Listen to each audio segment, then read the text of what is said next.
Hello everyone. Today we are going to talk about cryptography. From previous years, a number of questions are being asked on this topic in different forms. So let us cover this topic today. Cryptography is a Greek word which means secret writing. While we are transferring our data or message on internet, we know that our data is like highly prone to be get hacked or like someone who is not authenticated to use that information, that person tries to read that data or get some information. So there are a number of steps which are involved in cryptography, which helps us in making our data more secure while sending it on internet. Fine. So what it does, it secures and immunes the message from any attack, right? It basically helps us to create our data in such a way that nobody else can read it. Even if they can read it, they won't be able to understand what they are reading. So the message and its meaning remains intact.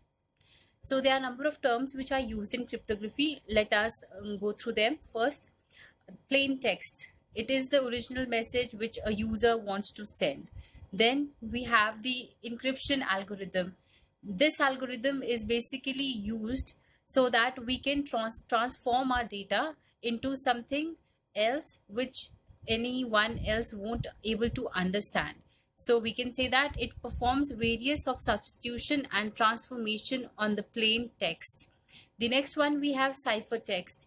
It is the encrypted form of the message, which means that the plain text which was converted or transformed into some other text, that some other text is called as ciphertext, right?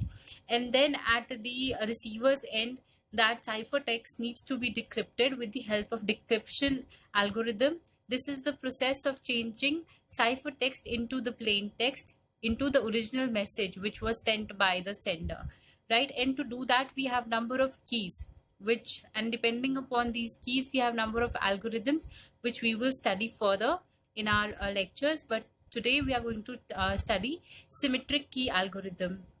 What does it mean? It means that both the sender and the receiver have the same key. Means both sender and the receiver have the same key, and the key is private, is kept, like it is kept private by the sender and the receiver. Both of them need to keep it as a secret. They cannot disclose it to anybody else. So this makes the symmetric key algorithm. And asymmetric key algorithm are those in which both the sender and receiver uses different keys, right? In which each user is assigned with a pair of public key and a private key. The public key is used for encryption and private key is used for decryption, right? We have these two keys. One key is used for encryption and the other one is used for decryption. Public key is well known, but the private key is a secret and is known only by the user. So we can say that in asymmetric key, both the private key and the public key, they are both different, right? And each user have their own keys which they need to use while decrypting their data. So we need to remember that in symmetric key, both the public key and the private key, we have the same key, and both sender and the user, they have both the same key and they need to keep it as a secret. So here we have a diagram to represent the entire process. Like we can see that this sender sends the plain text message, and the encryption algorithm using a key, it can be it can be private key or a public key depending upon who is sending it or receiving it, right? So in the encryption, we use a key and we convert that plain text into the ciphertext, which is then sent over to the network.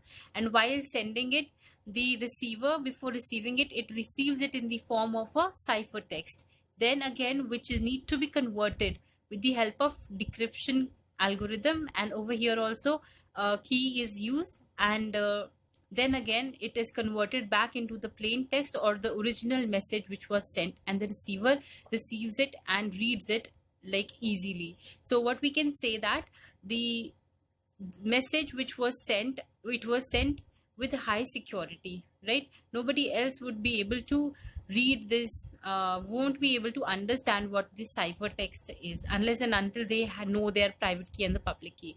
So that is important, that they need to keep it as a secret, right? This is one of the method of keeping our data secure, and in our next lecture we will take a few questions, and as well we will study about a few of the algorithms which helps us in cryptography. So thank you for listening. I hope you would have understood this topic.